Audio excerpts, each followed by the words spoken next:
sobre las aguas, debajo de ellas y en el aire. La Armada actual se encuentra en la cima de la innovación. Sin embargo, es probable que el hombre antiguo haya develado secretos similares miles de años atrás. En libros ancestrales yacen pistas de tecnologías que se creían perdidas. Balsas para aguas rápidas siglos antes de Cristo, acorazados impulsados por un motor que usaba heno como combustible. Trampas submarinas construidas para atrapar todo un barco. Toda una nave construida para urdir el asesinato más extraño de la historia. Y un arma de destrucción masiva que se esconde en el mar. Esta es la historia no contada de la ingeniería naval fantástica. Inventos de la antigüedad. Los incendios y las explosiones infunden miedo en todos nosotros. El fuego es una de esas armas brillantes que asustan a todo el mundo, aficionados y a expertos por igual. Es una emoción humana muy primitiva. Y en el mundo antiguo, los capitanes de fragata usaron ese miedo como táctica principal. Los precursores de los carros bomba modernos fueron los brulotes rociados con combustibles químicos que eran embestidos contra blancos enemigos. En el siglo IV a.C., algo sucedió en el mar Mediterráneo que aún no se entiende del todo. Uno de los más inusuales asedios de la historia culminó con una explosión proveniente del mar.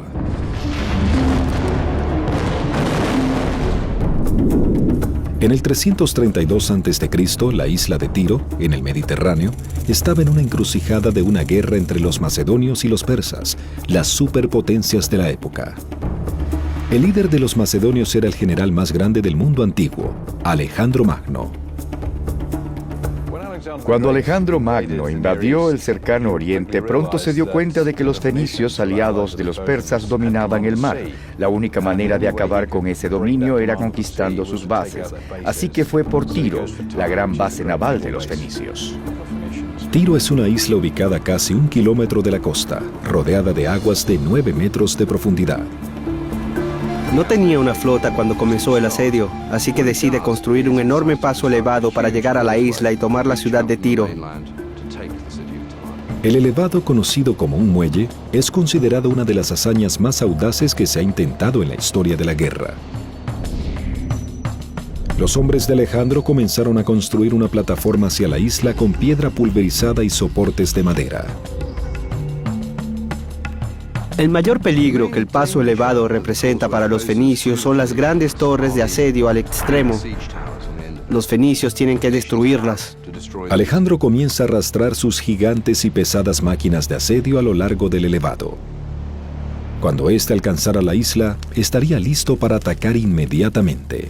Y los fenicios piensan, si llegan aquí, se acabó todo, no podemos pelear contra los macedonios en una batalla, así que desarrollan un arma química especial.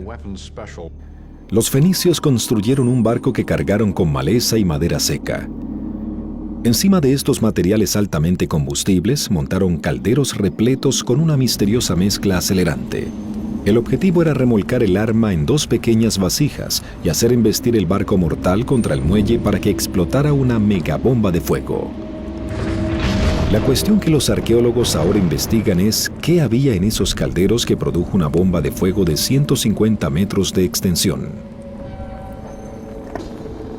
El destacado arqueólogo experimental John Naylor está investigando los químicos que pudieron haber usado los ciudadanos de Tiro. Este brulote, en vez de tratar de destruir barcos de madera, tenía que tratar de destruir una fortificación que se estaba construyendo. Eso quería decir que tenía que ser mucho más intenso y poderoso. Los ingenieros acondicionaron un barco de transporte con 2 mástiles desde donde suspendían los calderos. Como en todas las antiguas referencias, son muy ambiguos respecto al contenido exacto de esa mezcla mágica. Básicamente lo que tenemos allí son 3 formas de lípidos naturales, grasas naturales. En todo caso, la grasa es la energía acumulada del cuerpo. Queremos liberar esa energía en forma de fuego. John ha considerado cuáles componentes podrían haber estado disponibles para una ciudad insular bajo asedio. Sabemos por los archivos ancestrales que la cera de abeja, el aceite de oliva y la grasa animal eran de uso común en la ciudad ancestral. Las grasas naturales son inocuas por separado y a baja temperatura, pero cuando se les mezcla y calienta se tornan altamente comburentes. Experimentaban con una mezcla de grasa animal, aceite de oliva y cera de abejas para tratar de crear una mezcla inflamable perfecta. Para liberar la energía acumulada, es necesario calentar los acelerantes a una temperatura de alrededor de 204 grados centígrados para alcanzar su punto de combustión. El acelerante se calienta hasta un punto máximo y cuando se sobrepasa en menos de 1 grado explota en llamas. Solo se necesita una chispa luego de sobrepasar el punto de combustión y tienes una explosión de fuego, una bola de fuego que barre y destruye todo a su paso. Para asegurar un infierno instantáneo, los tirios necesitaban hacer que el acelerante llegara lo más cerca posible a su punto de combustión. Esto se está poniendo más que un poco peligroso. Tenemos una pequeña luz testigo encendida en la bodega del barco. El caldero que está arriba en el acelerante está humeando bastante bien. Ahora eso es impresionantemente efectivo. Increíblemente, con productos que se pueden encontrar en cualquier tienda de víveres, John descubrió una mezcla potente de acelerantes que probablemente los tirios usaron en su brulote. Tenemos esto y los hombres de Alejandro tuvieron que tratar de apagarlo. Casi pierdo las pestañas al hacerlo. Cuanto más se esforzaban en hacerlo, más ardía. Y si tratas de detenerlo, el acelerante te cubrirá. Por ello, las historias nos cuentan que los hombres de Alejandro saltaron al agua para tratar de evitar las llamas. Esta es una bomba espeluznante y mortal. Provisto de los resultados de su exitoso experimento, John se reúne con el maquetista Richard Windley. Hola, Richard. Hola, John. He estado experimentando y creo que he encontrado la combinación justa para el barco. Pero, ¿cómo funcionará tu mecanismo? Aquí tenemos 2 calderos que contendrán la mezcla y estos son pivotes. Tenemos un sistema de activación aquí. Este es el frente. Cuando golpee el objetivo, esto será derribado. Se derrumbarán estas 2 varas de soporte. Aquello caerá y se derramará la mezcla. Agarra fuego y obtenemos una explosión de llamas. Creo que debemos intentarlo. Vamos a llevarlo al agua y veamos qué sucede. El reto del equipo será incinerar una empalizada de madera al extremo del lago. En un intento por recrear las condiciones del antiguo brulote en Tiro, Richard ha encendido la nave rociada con los acelerantes químicos de John. Tan pronto el barco se acerca, la mezcla de la primera olla ha superado el punto de combustión gracias al calor de la llama piloto. Ver eso venir hacia uno debe haber sido aterrador. ¿Pero causará la mezcla casera de John una explosión al chocar?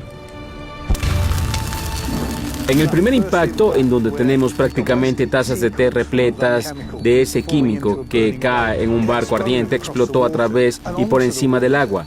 El agua también parecía estar en llamas. Imaginen a los hombres de Alejandro saltando del elevado, tratando de entrar al mar para salvarse, pero el mar está en llamas, no tienen escapatoria. Si consideramos que los calderos cargaban entre 40 y 160 litros de esa mezcla, el efecto debió haber sido devastador. Al obtener una óptima mezcla de acelerantes, solo necesitaban un viento favorable y marineros valientes que llevaran el barco para que explotara la bomba de fuego.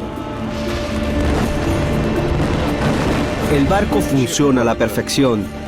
Choca contra el muelle o elevado. El material inflamable cae y las torres se queman.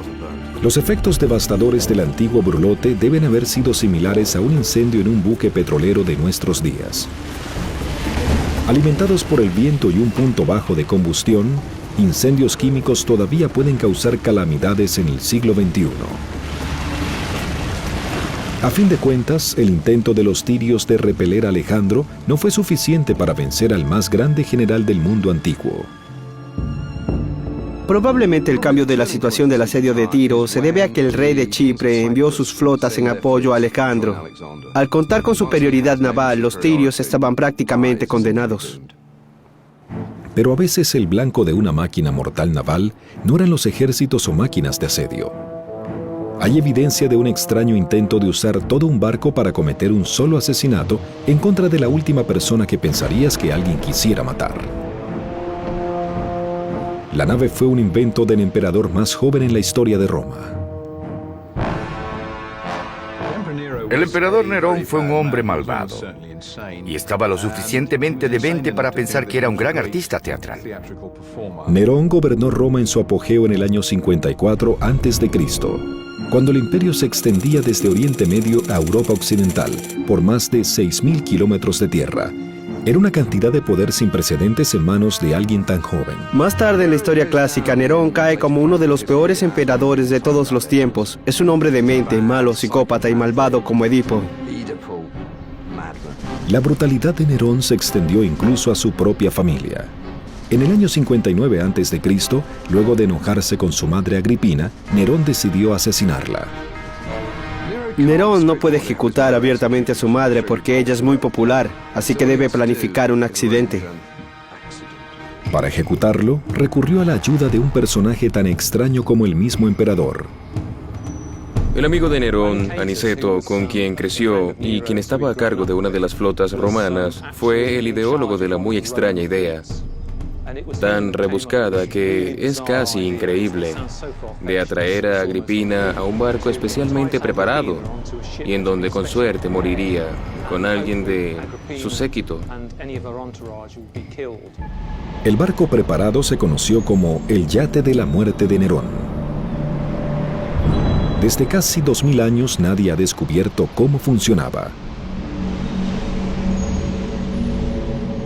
De acuerdo con los escritos del gran escritor romano Seutonio, un miembro de la tripulación recibió una señal y haló una cuerda atada al baldaquín contiguo al camarote. El techo del camarote se desplomó con suficiente fuerza para aplastar a cualquiera. El mecanismo exacto de cómo se realizó sigue siendo un misterio, pero el especialista en tecnología antigua Richard Windley tiene una teoría de cómo se pudo haber logrado, con la ayuda de los principios comunes de la ingeniería de la época. Esta gran área plana que vemos aquí es el techo falso. Cada uno de estos son mellas y hay una palanca colocada dentro de cada mella. Así el techo está sujetado por cada una de estas palancas. Las cuerdas sujetadas a cada una de las palancas están conectadas. Así que se trata de una misma cuerda. Lo único que se necesita es alarlo y todo el techo se viene abajo de esta manera.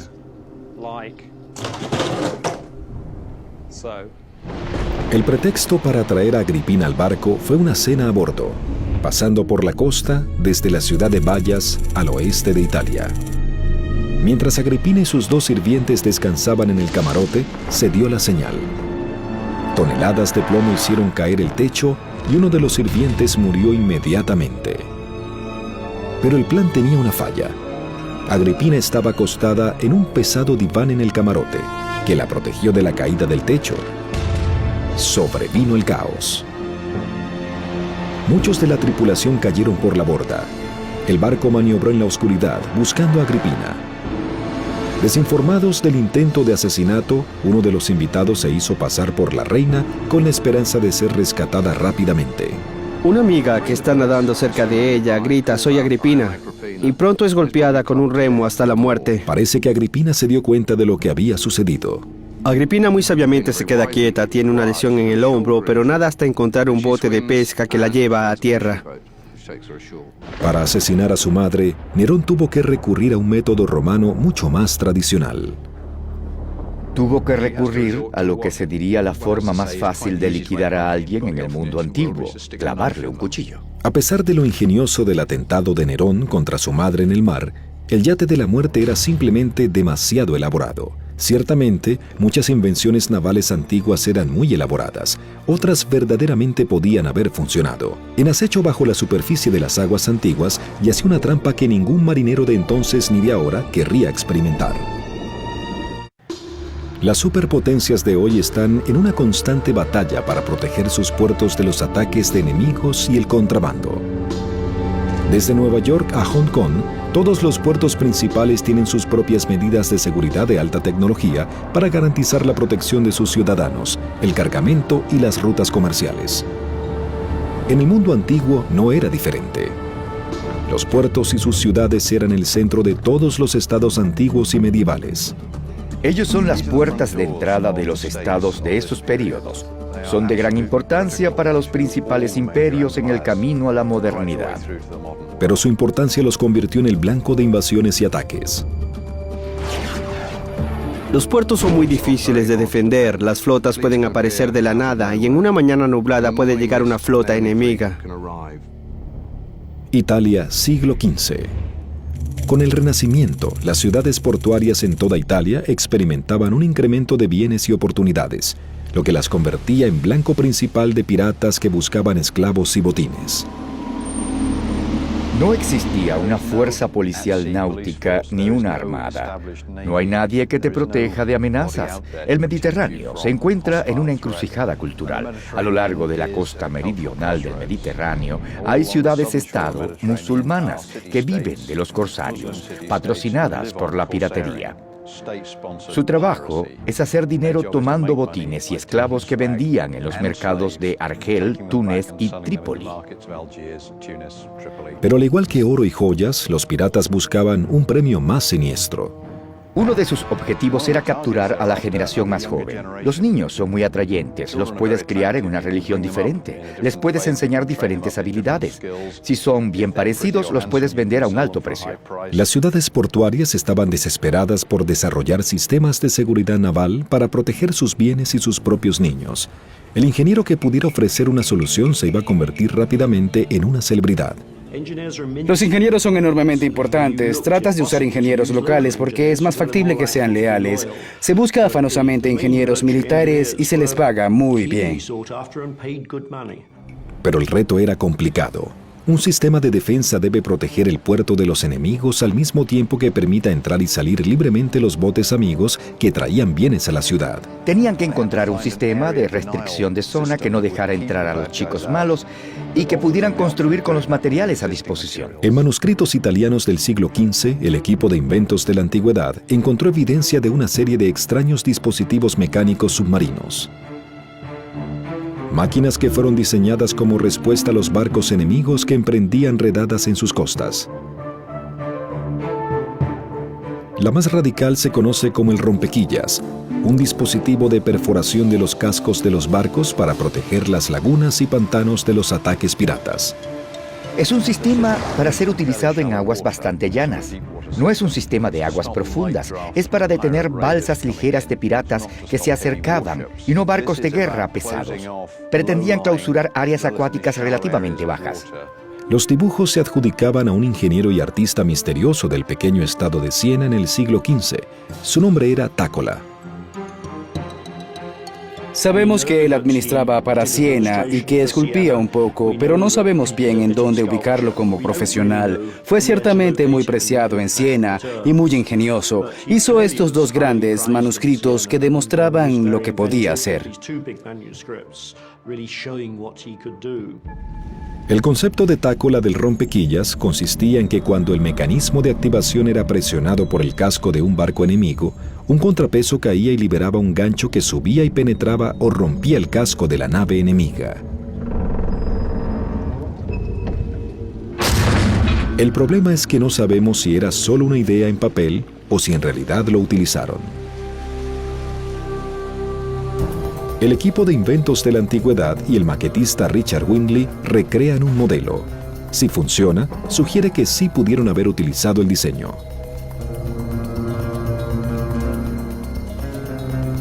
Richard está construyendo las piezas de esta arma marítima no probada de restricción de zona, basada en dibujos de Tácola de hace 500 años. Uno de los problemas en cualquier reconstrucción ancestral, sea del siglo XV o anterior, es que no tenemos evidencia arqueológica de estas cosas, así que es difícil saber qué clase de materiales y técnicas podrían haber utilizado para su construcción.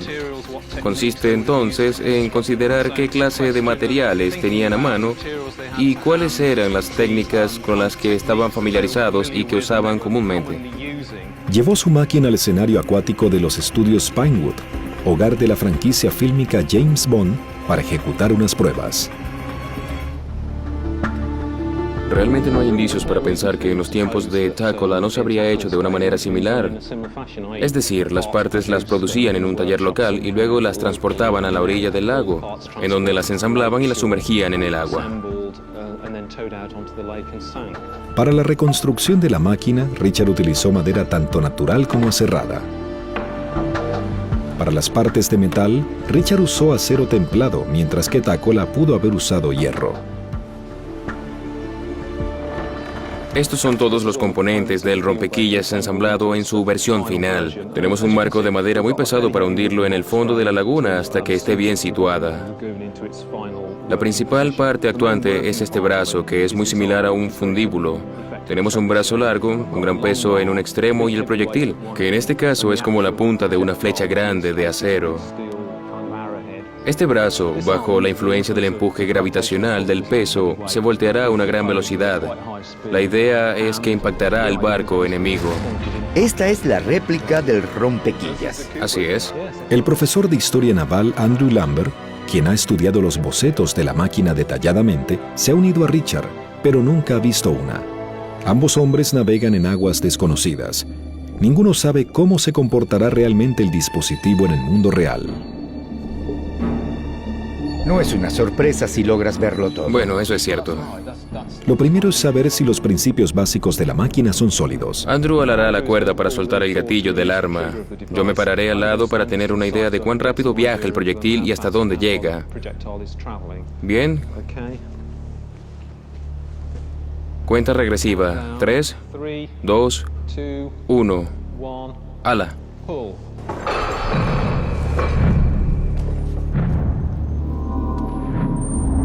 Bueno, parece bastante violento, y creo que cualquier cosa que se le atraviese en el camino ciertamente saldrá algo perjudicada si la punta se incrusta o atraviesa totalmente.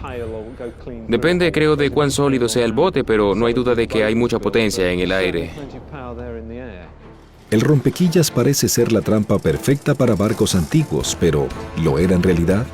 Había algo oculto bajo el agua, algo que pudo haber detenido el recorrido de esta macabra máquina de la muerte.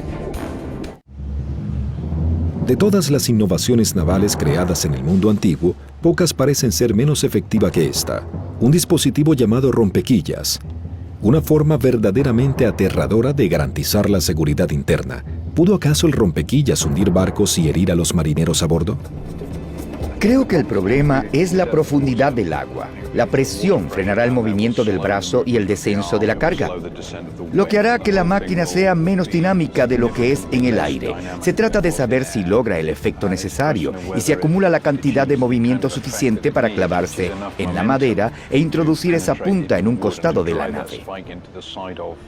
Debido a la flotabilidad de la madera, el equipo submarino está colocando peso en el fondo del rompequillas de Richard para asegurar que se mantenga en la plataforma ubicada a casi 3 metros de profundidad. El peso debe crear una fuerza que empuje hacia abajo superior a la que empuje hacia arriba. Sin embargo, la flotabilidad no es el único problema que ocasionan las propiedades del agua. El cerrojo se coloca de manera que el artefacto ya está en la posición en que debería encontrarse cuando llegue al fondo del lago. El agua es aproximadamente 1000 veces más densa que el aire. Esto significa que para que el gancho de hierro de 18 kilogramos del rompequillas venza la resistencia del agua, el mecanismo de contrapeso debe producir 10 veces más energía para que funcione eficientemente. Despejen. 3, 2, 1.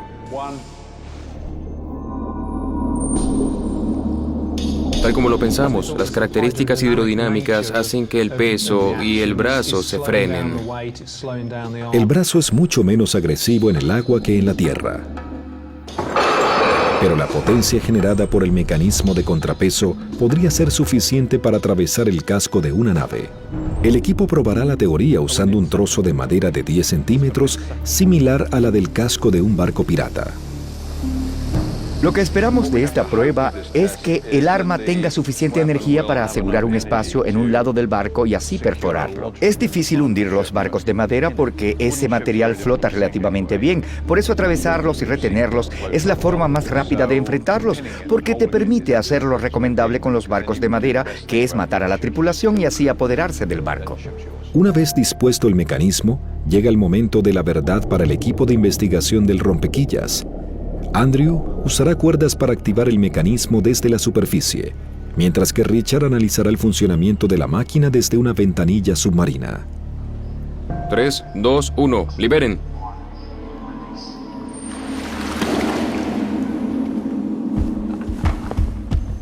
Para ser honestos, no lucía muy potente. Es difícil decir desde aquí si perforamos o no el casco, pero ciertamente no lo atravesamos, que era más o menos lo que esperaba.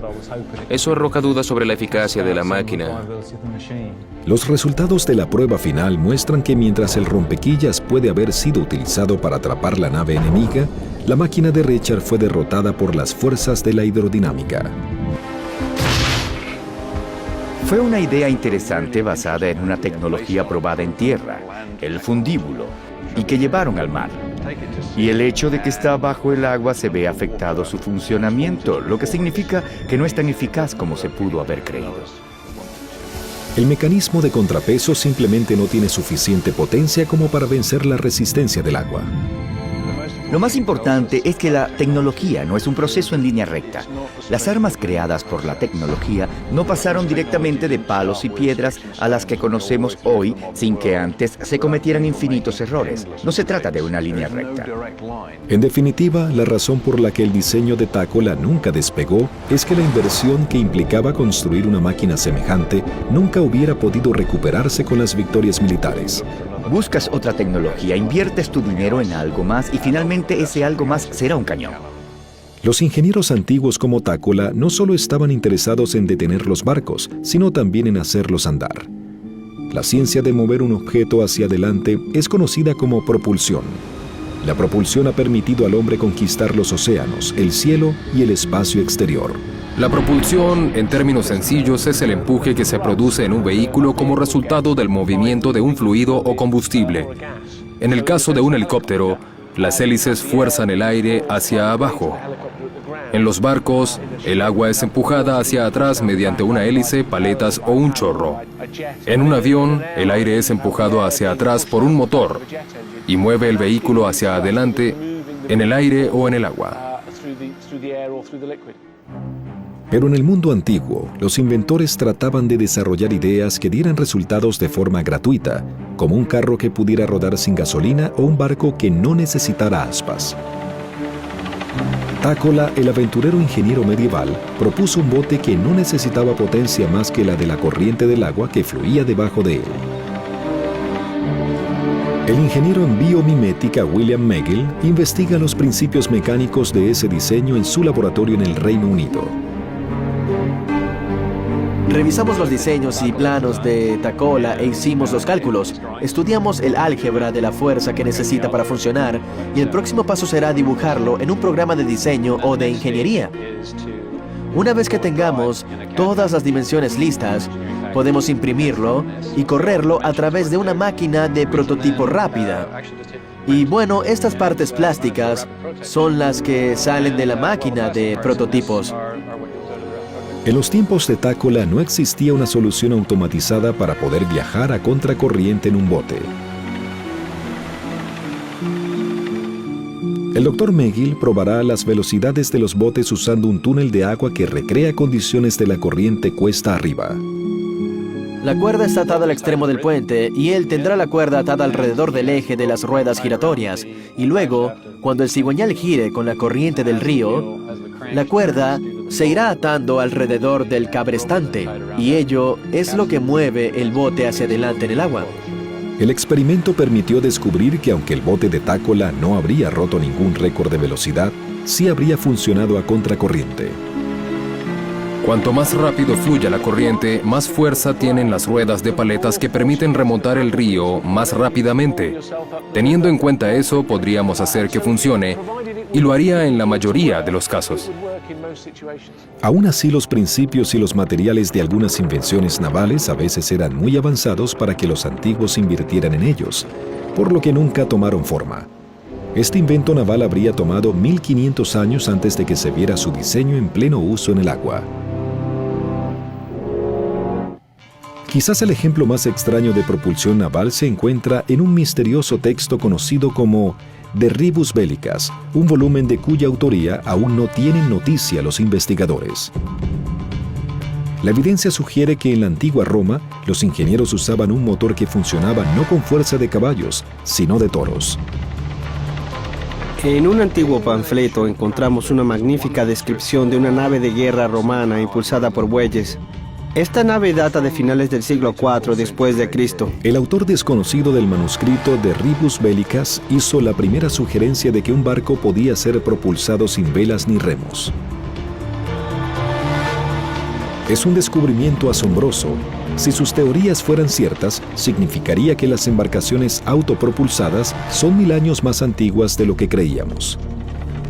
El manuscrito propone que bueyes a bordo de la nave caminaran en círculos alrededor de un poste para hacer girar ejes conectados a ruedas de paletas colocadas fuera del barco. Según indican los planos, se estima que la cubierta habría medido unos 4 metros. El arrastre desde un bote de 4 metros de ancho, usando solo 6 bueyes como fuerza motriz, significa que el bote solo pudo haber alcanzado una velocidad tope de un nudo. Sin embargo, muchos investigadores se mantienen escépticos acerca de cuán eficaz pudo ser la solución. El Dr. Geraint Owen, uno de los principales expertos mundiales en ingeniería mecánica, está investigando el innovador diseño de barcos impulsados por bueyes. Aunque este diseño no tuviera éxito en el ámbito militar, sí habría funcionado como transbordador. Por ello no se le debería considerar como un invento completamente inútil. Documentos del siglo XIX relatan que los transbordadores impulsados por caballos podían llevar pasajeros a través del río Este de Nueva York en menos de 10 minutos. La respuesta a la pregunta de por qué desapareció este método de propulsión entre la época antigua y el siglo XIX en Nueva York sigue siendo un misterio. Algunos han afirmado que en un mundo en el que la mano de obra esclava que remaba era más barata, el complicado mecanismo naval simplemente no era rentable. En la cubierta del bote hay una suerte de arreglo del cabestrante en que los bueyes caminan en círculos. Tenían que mover un tipo de engranaje ubicado debajo de la cubierta en su totalidad. Se sabe que los ingenieros antiguos eran capaces de diseñar sistemas de engranajes usando ruedas cónicas impulsadas por estacas, iguales a la rueda y los piñones de los autos modernos. Los equipos modernos miden su fuerza de 10 a 100 caballos de fuerza. Este sistema del que hablamos, si utilizáramos 3 pares de bueyes, solo alcanzaría 2 caballos de fuerza. Y eso dando por sentado que un buey produce medio caballo de fuerza. Ahora podría comprar un taladro portátil que tiene ese mismo rendimiento energético. Un buey solo produce energía como para alumbrar 3 bombillos. La investigación del buque de guerra impulsado por bueyes ha demostrado que el antiguo inventor anónimo era un visionario. Él fue capaz de convertir la energía generada por un buey en un engranaje de 90 grados, un principio que apuntala la mayoría de la ingeniería moderna. Sin embargo, la densidad de energía del buey no era suficiente para crear el poderoso buque de guerra que el inventor esperaba. El bote es impulsado por remos. Es un diseño sólido. Está más allá de los límites de su era, puesto que el motor a vapor no había sido inventado y tuvo que usar potencia animal. Durante milenios, las vastas redes de ríos y océanos del mundo han sido utilizadas para transportar millares de toneladas de carga. Aún hoy, en un mundo de aviones y ferrocarriles, el transporte ribereño sigue siendo vital para la logística global, pues los ríos ven pasar alrededor de 1.000 millones de toneladas de carga al año. En el mundo antiguo era igual, solo que no había carreteras y no tenían ferrocarriles, por lo que el único sistema económico que existía para transportar grandes cantidades de material era la vía marítima, a través de ríos y mares. Desde el Nilo en Egipto, pasando por el Tigris y el Éufrates en Mesopotamia, hasta el río Amarillo en China, los ríos eran las grandes autopistas de la antigüedad. Esa era la forma utilizada por el mundo antiguo para transportar bienes, materiales de guerra, comida, todo. Los 1851 kilómetros de longitud del río Tigris, que nace en las montañas de Turquía y termina en el Golfo Pérsico, era una de las más peligrosas rutas de comercio del mundo antiguo. De hecho, era conocido como el Tigre debido a su naturaleza feroz. El Tigris, especialmente cuando se desborda, es una fuerza feroz, muy peligrosa. El Tigris tenía rápidos similares a estos. Hoy en día logramos atravesar estrechos como este con ayuda de balsas inflables. Pero en una era anterior a los materiales sintéticos, ¿cómo logró la gente del cercano oriente conquistar aguas tan traicioneras? El Dr. Paul Collins, desde su laboratorio en el Museo Británico de Londres, estudia evidencia según la cual los antiguos asirios fueron capaces de conquistar el río ya para el siglo VII a.C. Estos son los relieves de Nínive, la capital asiria. Ellos datan de cerca del año 700 a.C. y eran grandes losas de alabastro tallado que una vez cubrieron las principales habitaciones del Palacio Real. La mayoría de ellos mostraban escenas de batalla, pero estos muestran el transporte de bienes y materiales. Como los ríos eran el principal modo de transporte, todo lo que necesitaba la civilización era transportado a través de sus corrientes: cereales, ganado, personas, incluso soldados en camino a la guerra. Flotando río abajo con la velocidad de la corriente, los rápidos pueden hacernos viajar a casi 10 kilómetros por hora, según el clima y la estación del año. Esos pudieron haber sido los primeros rápidos de la historia, una forma peligrosa de transportar bienes pero rápida. Si querías transportar materiales a pie o en una caravana de mulas entre, por ejemplo, Mosul al norte de Irak y Bagdad, la capital, a unos 322 kilómetros, era una gran distancia por recorrer, mientras que hacerlo en bote, aun cuando fueran distancias cortas a bordo de una pequeña balsa, era una forma de viajar mucho más eficaz y conveniente. En lugar de caucho, los antiguos utilizaban pieles de animales infladas para hacer flotar sus balsas. Una balsa con bases flotantes infladas de aire es ideal porque si se golpea a un lado y se explota la piel de animal, igual puede seguir flotando. Esa noche colocas un parche en la piel, la vuelves a inflar y puedes reemprender el camino a la mañana siguiente. El equipo de inventos de la antigüedad tiene un reto. Han reunido un equipo de expertos para tratar de construir la primera balsa para rápidos en el mundo utilizando solo materiales naturales. La balsa será probada en los rápidos de las Montañas Negras en el Reino Unido. ¿Funcionará la tecnología antigua? ¿Acaso podrá el equipo hacer que flote su balsa?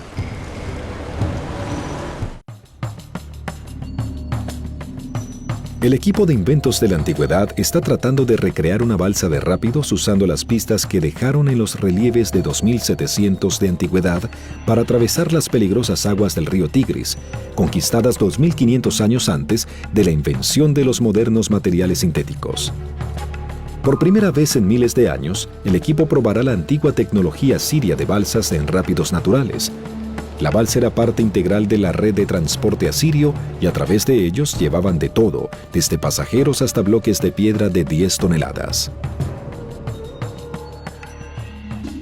Lo fundamental cuando se enfrentan estos rápidos es tener una balsa ancha, estable, pero a la vez poco profunda, que pueda transportar personas y carga. Si es suficientemente grande, que no deje entrar mucha agua y que sea flexible para así atravesar las rocas y depresiones. Damian Woodward es uno de los pocos arqueólogos en el mundo que mantienen vivas las técnicas antiguas de construcción de botes. Antiguos documentos revelan que las técnicas de construcción del marco de madera eran simples y solo requería árboles pequeños como material de construcción. Eso contrastaba con otros botes de la época que requerían grandes árboles para su construcción. Damian está usando madera fresca y blanda, y está atando los postes de madera con mecate vegetal y una suerte de alfombras de caña colocadas encima para formar la base que soportará la carga. Estamos en un ambiente ligeramente diferente. Hay pequeñas diferencias entre nuestra balsa y las que usaban en el mundo asirio antiguo. Los retos básicos eran muy similares. Peter Faulkner, curador de pieles, está investigando la flotabilidad de materiales que se encuentran en la naturaleza. Así comienza. Voy a los mataderos y escojo las pieles. Busco uno del tamaño correcto, sin agujeros. Esta llegó hace un par de días. Aún no lo hemos desollado. Eso debe hacerse, pero ya la lavamos con una manguera de presión. La inserción de una cámara dentro del cuero muestra claramente cómo la luz la atraviesa. Esto demuestra cuán liviana es la piel. Esto es vital porque los artefactos de flotación deben ser lo más ligero posible, así como fuertes y sin fisuras. Usando las pistas del relieve, Peter aplica técnicas antiguas para coser las pieles de animales. Bien, esta es la última. Las pieles secas son rígidas y resistentes. Ellas mantienen su forma como lo haría una boya plástica. Por eso no es necesario inflarlas como un colchón inflable. Como la estructura y los dispositivos de flotabilidad están armados, solo falta hacer una cosa: llevarla al agua.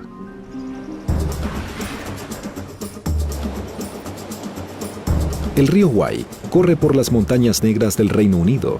En él se encuentran algunos de los rápidos más peligrosos de ese país. La parte del río escogida para la prueba es comparable a partes del Tigris que los antiguos navegantes asirios tenían que enfrentar.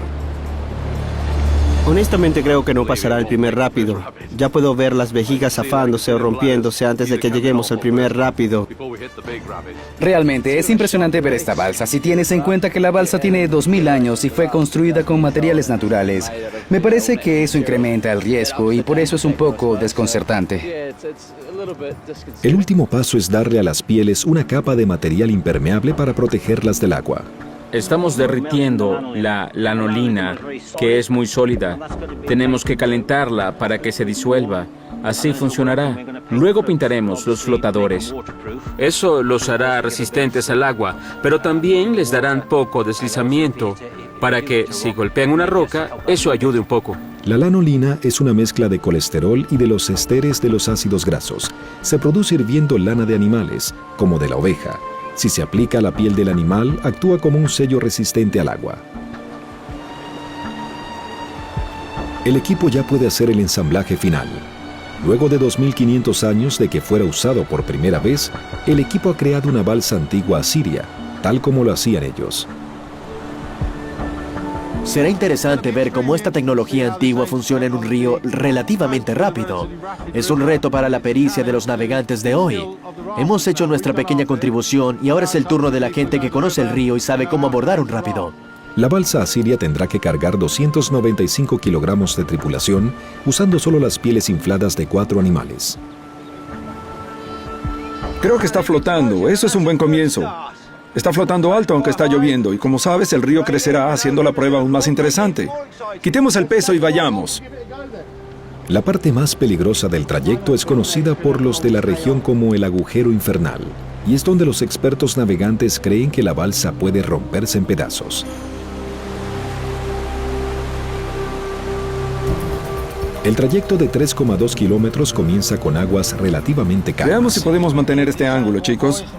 Estamos en un buen ángulo de la balsa, apuntando directo hacia donde queremos ir.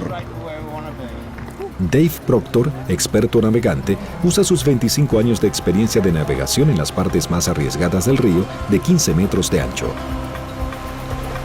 Sí, sigue así. Con la primera parte del trayecto terminada, el equipo comienza su descenso hacia el agujero infernal. Un equipo de seguridad ha sido desplegado en caso de que la balsa se rompa. Demian y el equipo esperan con recelo al final del recorrido de la prueba.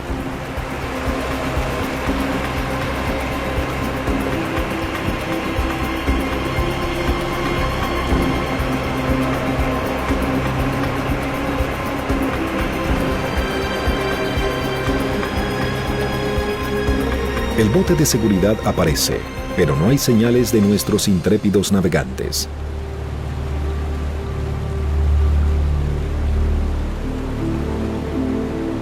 A pesar de que al principio nuestro equipo de expertos sentía miedo, la tecnología antigua logró sobrevivir el recorrido con una estructura y tripulación intactas. Probamos que el sistema básico de las balsas flotadoras de piel funciona, incluso en condiciones no tan perfectas como las del Medio Oriente.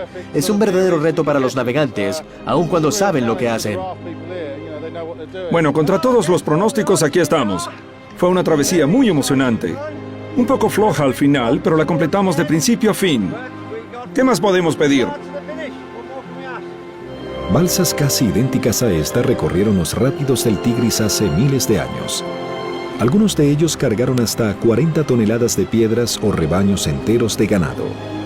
Ciertamente no la cuidamos bajando el río. La balsa recibió un par de impactos y golpeamos algunas rocas, pero creo que el método de construcción le dio un poco de flexibilidad y eso ayudó. Sin duda pienso que podrías afirmar que esa tecnología de hace 2000 años es definitivamente un éxito aún hoy día.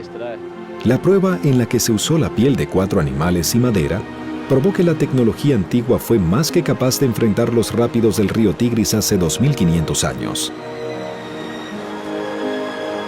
Algunas tecnologías navales transformaron la historia y el mundo en el que vivimos hoy. Otras fueron muy arriesgadas y mientras siguen sorprendiéndonos hoy, probablemente fueron inventos navales ineficientes. La ingeniería antigua se impulsó por las mismas razones que la ingeniería moderna, la necesidad de hacer avanzar la tecnología para hacer maquinarias más eficientes que puedan facilitar la vida de las personas. Pero desde los más impresionantes hasta los más extraños, solo podemos asombrarnos ante el ingenio de los inventores de tiempos ancestrales y su ingeniería naval fantástica.